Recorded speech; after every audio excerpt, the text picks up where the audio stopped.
My parents brought a realtor to my house. "We're selling this dump," Mom said. "Losers like you should rent." They had no idea whose name was on the deed or what I'd do next. The realtor was photographing my hallway before I'd finished my first cup of coffee. That's the detail I keep coming back to. Not my mother's voice, not my father's crossed arms, not the way Ms. Brennan in her blazer moved through my living room like she was already staging it in her head. It's the sound of the camera shutter, that clinical little click, aimed at the walls I'd spent 3 months restoring. Plasterwork, original crown molding I'd tracked down through a salvage company in Pennsylvania. Wallpaper I'd hung myself over a long weekend with a podcast playing and takeout going cold on the kitchen counter. Click, click, click, like it was already a listing. My mother ran 2 fingers along the wallpaper seam and made the sound she makes when she's found something to condemn. A short, soft click of the tongue, the auditory equivalent of a red pen. "Nobody does wallpaper anymore," she announced to the room. My father pointed at the load-bearing wall between the kitchen and dining room. "Take that out. Open concept. That's what moves properties." Ms. Brennan nodded and typed something into her tablet. I stood in the doorway to my own kitchen, coffee mug warm in both hands, and watched 3 people discuss the demolition of my home with the calm authority of people who have never once considered that they might be wrong. "What makes you think," I said conversationally, "that you can sell it?" My mother turned. She looked at me the way she's looked at me my entire life, like I am a problem that was supposed to resolve itself by now and has stubbornly refused. I was 34 years old, in yoga pants and a sweatshirt, bare feet on my own hardwood floors, and she looked at me like I was still 17 and had just said something embarrassing at a family dinner. "Because we're your parents," she said. "Because we said so," my father added. And I want you to understand that Ms. Brennan was standing 4 feet away, tablet in hand, fully present for this. My mother looked me up and down and said, "Losers like you should rent forever. You're 34, single, hiding behind a computer job. You don't deserve a 4-bedroom house. It's embarrassing." Ms. Brennan glanced up, not uncomfortable enough to leave, just enough to register. I took a slow sip of coffee. Then I set down my mug. "My name is Natalie Cross. I'm a senior software engineer, and I have been, since I was approximately 8 years old, my parents' least favorite project. My brother David is their favorite project. David went to medical school on their timeline, married on their timeline, produced grandchildren on their timeline, and calls every Sunday with the dutiful regularity of a man who learned early that compliance was the path of least resistance. David is also, as a matter of documented fact, $340,000 in debt to my parents for various investments that were never actually investments and will never actually be repaid. But David calls on Sundays. David sparkles the way they need. David is the point. I was always the other one. I want to be precise about what that meant, because there's a version of this story where my parents were merely difficult, and the truth is sharper than that. They were not cruel in the operatic way that's easy to name. There were no dramatic confrontations, no screaming matches, no incidents that would be straightforward to describe to a therapist in a first session. It was subtler. It was the sustained, low-frequency communication that I was tolerated rather than wanted, that my achievements were inconveniences, that my choices, career, relationships, the house I bought with my own money in 2019, existed slightly outside the frame of what they were willing to acknowledge as real. I graduated top of my computer science program. My mother asked if I'd looked into medical school. I got my first senior engineering role at 29, salary that made my eyes water the first time I saw my own direct deposit. My father asked if it was stable. "Computers," he said, with the tone of a man describing a food he finds distasteful. I bought the house in March of 2019. 4 bedrooms, original hardwood, a yard I didn't entirely know what to do with, in a neighborhood that my own research told me was going to appreciate significantly over the next 5 years, and has. I bought it in cash, from savings, and a portfolio I'd been building since I was 24, because I'd done the math 3 times, and the math was clear. My parents were not invited to the closing. I didn't tell them about the purchase until it was done. They received this information with the particular silence of people whose narrative about you has been disrupted, and who are waiting for it to resolve back to normal. The deed was filed. The title was clean. The house was mine. I didn't think about it again. For 5 years,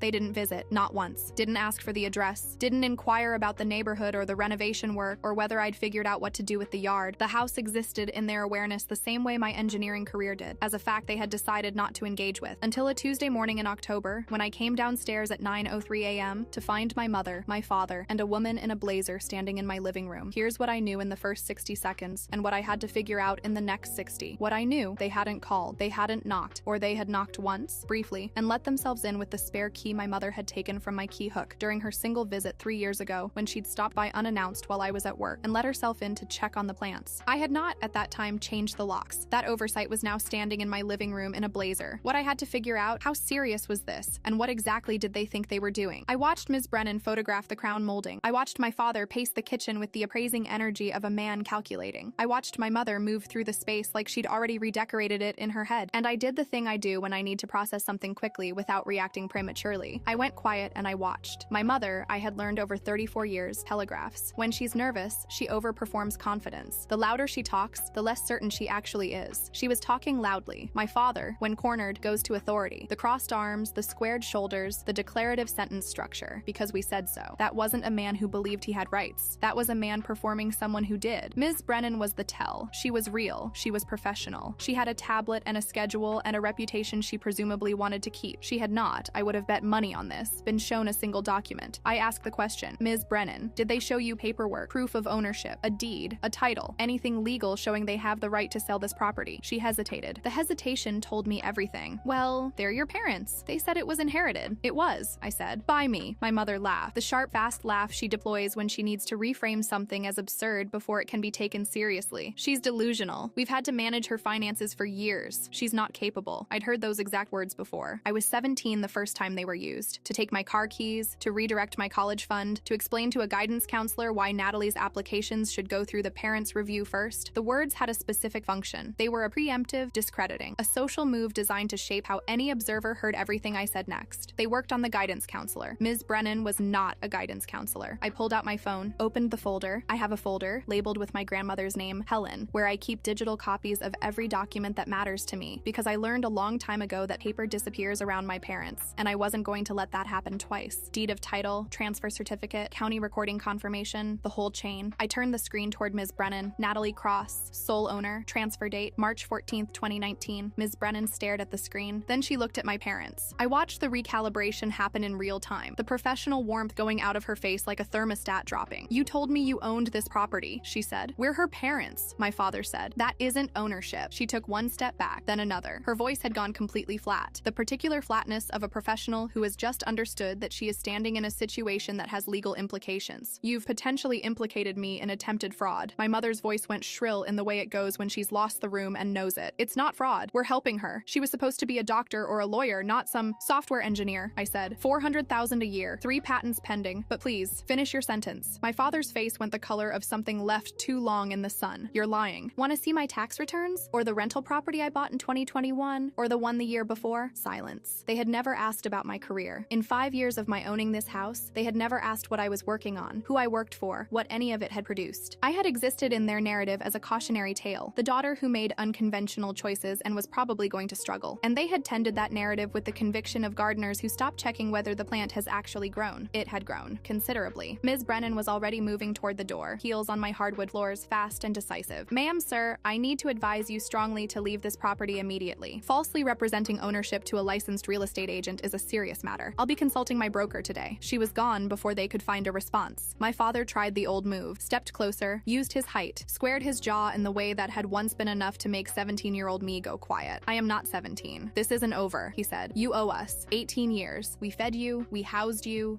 and in 5 years of living here, I said quietly, you never visited once. Not until you thought you could profit. He opened his mouth. Get out, I said, both of you. Now. My mother knocked over my porch planter on the way out. A flick of her purse, not an accident. The angle was wrong for an accident, against the ceramic pot I'd brought back from a trip 2 years ago. It hit the porch boards and cracked along the base. My father dragged his key along the side of my car as he passed. I heard the sound before I saw it, a long metallic scrape, deliberate, the kind of damage that announces itself. My chest went cold. And then I remembered. Tesla Model 3, 8 cameras, 360-degree coverage, continuous recording in Sentry mode. The footage saves automatically to the cloud account linked to my phone. I went inside, made fresh coffee, sat down at my kitchen table, and opened my laptop. The county property records database is public. That's something people don't always realize. The financial architecture of people's lives is often just sitting there, searchable, if you know where to look and are willing to spend an evening looking. I typed in my parents' address at 9:47 p.m. The kitchen was quiet, coffee going warm beside me. Outside, a car went past. Normal Tuesday. Foreclosure notice. Filed 8 weeks prior. 4 months in arrears on the mortgage. Auction date pending. 63 days out from tonight. I sat with that for a moment. Then I kept digging, because once you start pulling a thread, you need to know how much there is. My father's consulting business, the one he'd been running for 11 years, the one that had given him a vocabulary of authority around money and industry, and knowing how things work, had filed for bankruptcy protection 14 months ago. Chapter 7. Liquidation. 3 active credit card lawsuits from 2 different lenders. A lien on the business assets, which at this point appeared to be a desk and a leased BMW with 8 months left on the contract. My mother's name appeared on 2 joint accounts with delinquency flags. And on a civil complaint from a contractor, $18,000 in unpaid renovation work on the house they currently couldn't afford. The eviction notice, this was separate from the foreclosure, a technical distinction in the timeline of of losing your home was scheduled to be served in 31 days. I read it all twice, very carefully. The way I read code when I'm looking for the error I know is there but haven't found yet. They had come to my house on a Tuesday morning with a realtor because they were about to lose everything. They had not come to help me. They had not come out of belated parental interest in the daughter they'd ignored for 5 years. They had come because I had something they needed, and they had calculated, based on 17 years of evidence about who I was at 17, who I'd been when I was small and containable and dependent, that I would not stop them. They thought I was still that girl. Cold, clear, final. I picked up my phone, dialed. When the woman from the bank's foreclosure division answered, I said 4 words that changed her entire tone. I'd like to make a cash offer. I want to be transparent about what I did next, because I've told this story to a few people, and the reaction splits cleanly. Some people think it was too far. Some people think it was exactly right. I've thought about it enough now that I know where I stand, but I want you to have the full picture. I did not buy my parents' house as Natalie Cross. I have an LLC, StoneBrook Holdings, incorporated in 2020, initially for the rental property acquisitions. It's clean, it's legal, it's structured correctly with a registered agent and proper operating documentation. My attorney, a woman named Christine Yao, who has 20 years in real estate and business law, and has never once in my experience expressed an opinion she didn't mean, had helped me set it up. She is not someone who traffics in drama. She is someone who looks at the landscape of a situation and tells you what the terrain actually is. I called Christine at 10:23 p.m. I told her what had happened that morning, the realtor, the parents, the car damage, the camera footage, all of it. And then I told her what I'd found in the county records, and then I told her what I was thinking about doing. She was quiet for a moment. The purchase itself is straightforward, she said. Cash acquisition through the LLC as is. The bank will take it, the timeline works. That's clean. And the rest of